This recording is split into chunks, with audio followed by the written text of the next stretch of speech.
I think a lot of the neighboring countries will press for a diplomatic solution to some extent. I think for the Gulf countries, especially the ones who are super vulnerable to Iranian missiles and drones, they will seek to kind of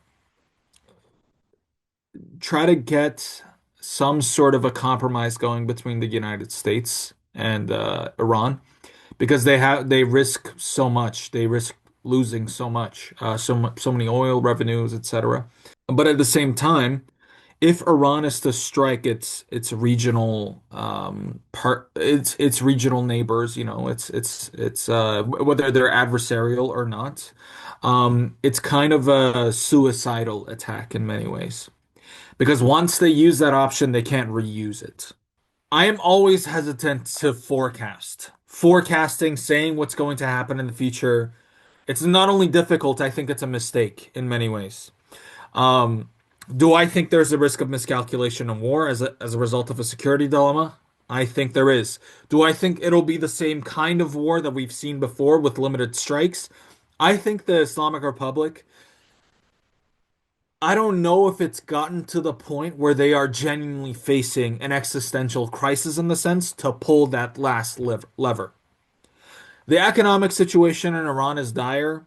It is untenable, but we are also dealing with with a government in Iran that is constantly looking to just wait things out.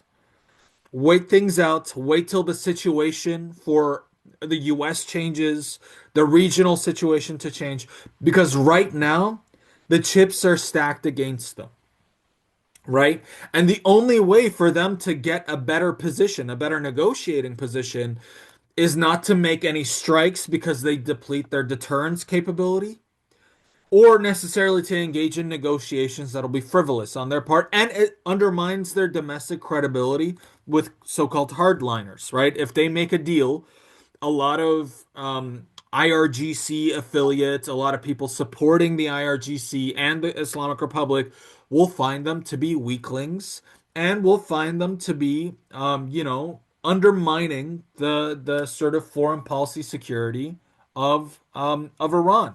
They'll see them as making a deal with an unreliable interlocutor. They don't see the United States as a reliable interlocutor.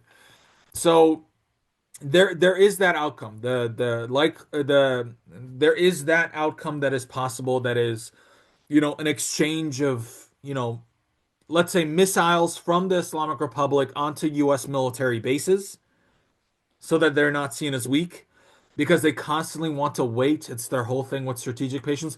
I really don't think there's a lot of people saying that the Islamic Republic is done with strategic patience, that they are no longer going to do the same limited strikes for the sake of establishing deterrence.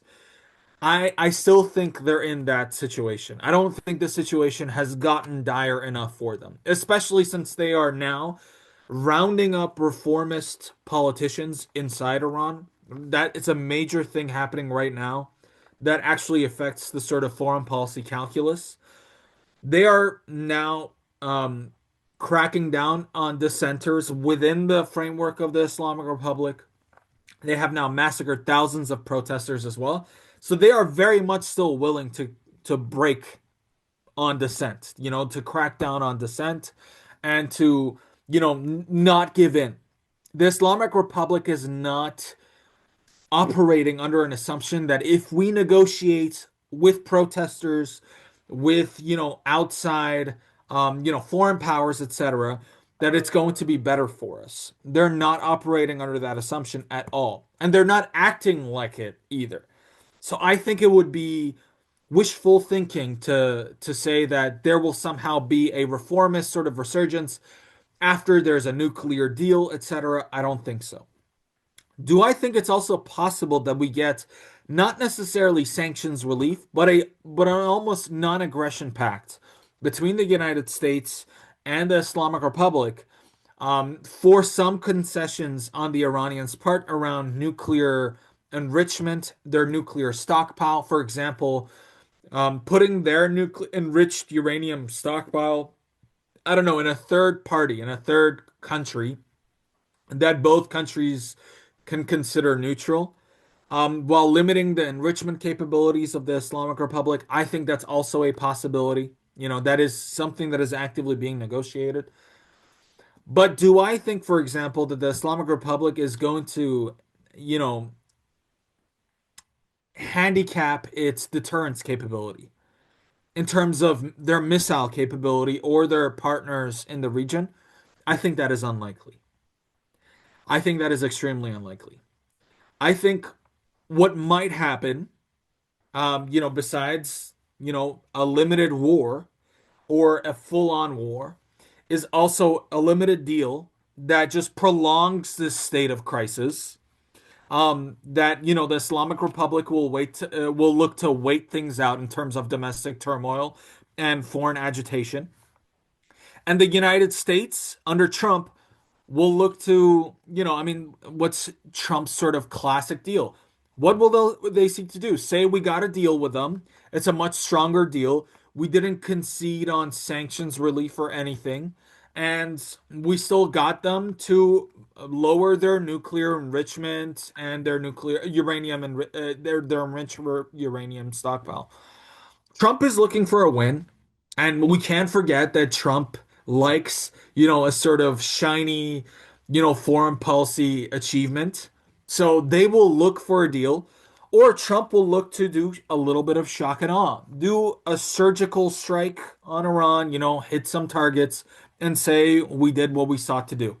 Either an extremely limited negotiated outcome, not a sort of comprehensive agreement.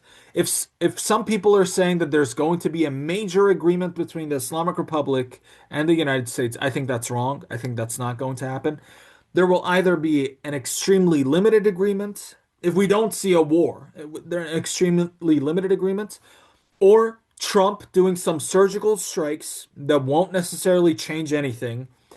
The Islamic Republic does, limited missile strikes to some US base, like they have before, because I don't think necessarily that they've changed too much.